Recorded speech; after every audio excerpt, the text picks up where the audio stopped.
Hello audience. Today we will discuss on the electromagnetic compatibility for power converters. Converters generate high-level conductive disturbances, mainly by large converters. A converter may be upset by its own disturbances, self-immunity, or disturb its environment, scientific equipment for instance, usually due to common mode, CM, currents.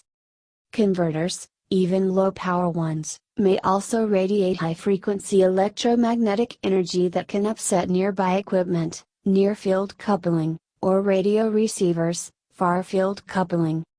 We discuss now EMC concerns of power converters. The negative impedance behavior. Most DC to DC converters have a high voltage input dynamic range, frequently larger than a factor of 3. This means that an input voltage reduction creates an input current increase. This is called the negative impedance phenomenon. It should not be confused with the possible transient output overvoltage. The consequences of this, now well known, behavior, when the power supply distribution is not very low, can be varied. No start, but oscillates with the wrong output voltage, usually too low. Output voltage seems correct, but the maximum output current is reduced. Switching frequency instability, which can lead to destruction of the converter. For such problems, fixes might be simple. Add a larger input capacitor. Reduce the power distribution impedance, using several pairs in parallel, for instance. Reduce the converter regulation bandwidth. Immunity of an optocoupler.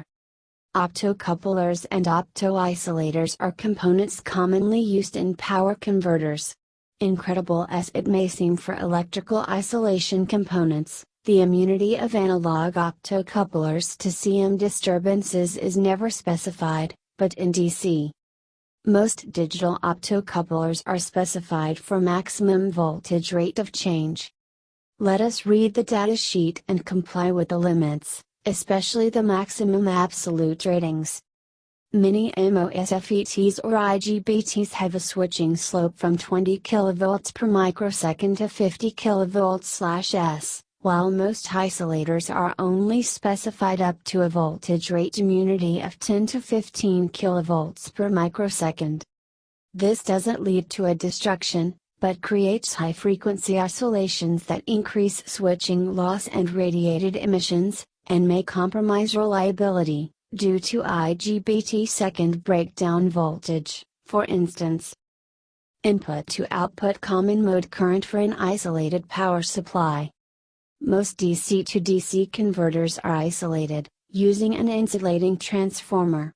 Despite this galvanic insulation, some common mode current can flow through the stray capacitance of the transformer.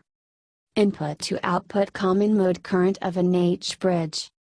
A single or three-phase H-bridge create large amount of common noise voltage. The common mode impedance of an H-bridge is very low, so the external ground loop impedance limits the common mode current. The two common solutions to limit common mode current are: to shield the output cable, connected to the chassis ground at both ends, and to filter the output, but then a large filter is needed. EMI in power converters. Two major sources of EMI in power electronics are voltage rate of change and current rate of change during switching times. In fact, a DC voltage of few hundred volts is chopped by a power switch in a fraction of microsecond. Thus, conducted emission is a major issue in most power electronic systems due to significant overvoltage and leakage current generated by fast switching and stray components of the system. High current rate of change may create significant overvoltage in power converters due to stray inductance of current loops. High voltage rate of change may create significant leakage current in magnetic elements and electric motors due to stray capacitive coupling between windings and a frame. Now the main question is how to reduce EMI noise?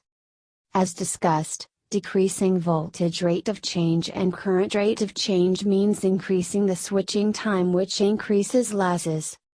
Thus, it is a trade-off between losses and EMI to determine the switching time.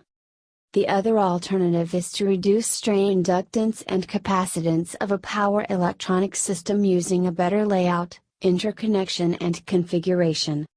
You can reach us at info@croydonservice.com. Thank you for watching.